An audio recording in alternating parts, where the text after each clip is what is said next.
ஒரு ஹோட்டல்ல போய் 5 ஸ்டார் ஹோட்டல்ல போய் தங்குவார். இத்தனை 30,000 வரைக்கும் பணம் கட்டிக்கலாம். 5 ஸ்டார் ஹோட்டல் பாத்தீங்கன்னா பெரிய சூட் ரூம். அது ஒரு நாளைக்கு பாத்தீங்கன்னா ஒரு 3 லட்ச ரூபாய் பணம் கட்டக்கூடிய ஒரு பெரிய சூட் ரூம். அதை அங்க தங்கியிருக்காரு 30 நாள். 30 நாள் எண்டில் அவர் சொத்தெல்லாம் இழந்து வில்லனை நோக்கி போறார். கிளைமாக்ஸ் இது. அந்த ரூம் காலி பண்ற சீக்கிரம் எடுத்துட்டு இருக்கோம். திடீர்னு ரவீந்திர சார் கூட என்ன சொன்னாரு, சார் இந்த மாதிரி நான் படுத்துட்டு இருக்கேன், நைட் 12 மணி கதைப்படி நான் படுத்துட்டு இருக்கேன். அப்ப இந்த மேனேஜர் வந்து எழுப்பிட்டோம், சார் உங்க டைம் முடிஞ்சிருச்சு, நீங்க ரூம் வெக்கேட் பண்ணணும்னு சொல்லிட்டோம். ஒரு உடுப்பி ஹோட்டல்ல ஒரு 100 ரூபாய் ரூம்லயே தங்கினாலும் ஒரு மேனேஜர் வந்து கதவை திறந்து வந்து எழுப்பி வெளியில போங்கன்னு சொல்ல மாட்டான். இது வந்து ஒரு 5 ஸ்டார் ஹோட்டல், இங்க போய் வந்து ரூம் தொட்டு நீங்க வெளியில போகணும்னு சொன்னா தப்பா இருக்கும் சார் வேண்டா.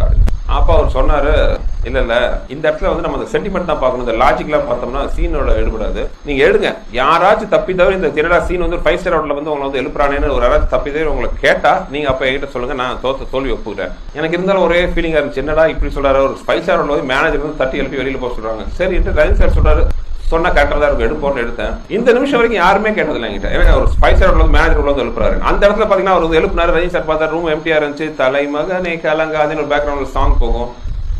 படம் பார்க்கும்போது ஆச்சரியமா இருந்துச்சு, ஒருத்தர் கூட அந்த மாதிரி கேள்வி கேட்க மாட்டேங்கிறாங்களே. ஸோ அதுல இருந்து நான் ஒரு விஷயம் கத்துக்கிட்டேன், என்னன்னா ஒரு படத்தோட இன்ட்ரெஸ்டிங்கான லைன் போகும்பொழுது, இப்போ நான் அரண்மனைன்னு படம் பண்ணேன் போன வருஷம். அந்த அரண்மனையில எனக்கு ரஜினி சார்ட்ட அப்ப நான் கத்துட்ட விஷயம் தான் எனக்கு ஹெல்ப் ஆச்சு.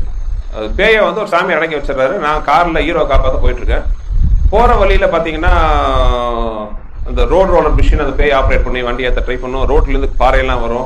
அப்புறம் அந்த இது இருக்குமே, அது என்ன சார், ஃபேனு, விண்மில் எல்லாம் உடச்சு கார் மேல எல்லாம் போடுவது. அப்ப ஷூட்டிங் எடுத்துட்டு இருக்கும்போது என் கூட கேட்டாரு, சார் இவ்வளவு பண்ற போய் பேச உங்க காரை நிறுத்திடலாமேன்னு கேட்டாரு. இந்த கேள்வி எனக்கு முதல்ல வந்துச்சு. எனக்கு இருந்த ஒரு தைரியம் என்னன்னா, ரஜினி சார் கொடுத்த தைரியம். 12 மணிக்கு 5 ஸ்டார் ஹோட்டல்ல மேனேஜர் வந்து எழுப்பாத கேள்வி கேட்காம இன்ட்ரெஸ்டா பார்த்தவங்க இங்க படம் பிடிச்சி இன்ட்ரெஸ்டா பார்க்க ஆரம்பிச்சா அந்த கேள்வி கேட்க மாட்டாங்க. ஒரு நம்பிக்கை தான், எடுப்போம் அப்படின்னு எடுத்தேன். யாரும் கேட்கல. அதாவது ஒரு கவனிச்சிருந்தாலும் கூட சின்ன தப்பு போனா போட்டுன்னு விட்டாங்க. ஸோ ஏன் சொல்ல வந்தேன்னா, ஒரு படத்தோட ஸ்கிரிப்ட் இன்ட்ரெஸ்டிங்கா இருக்கும்போது சின்ன சின்ன லாஜிக் பார்க்க வேண்டாம். அந்த லாஜிக் பார்த்து படத்தோட அந்த ஓட்டத்தை கெடுத்தக்கூடாதுங்கிறது சொல்ல வந்தேன். இதெல்லாம் வந்து ரஜினி சார் கத்துக்கிட்டது. எவ்வளவு சூப்பரான ஐடியா.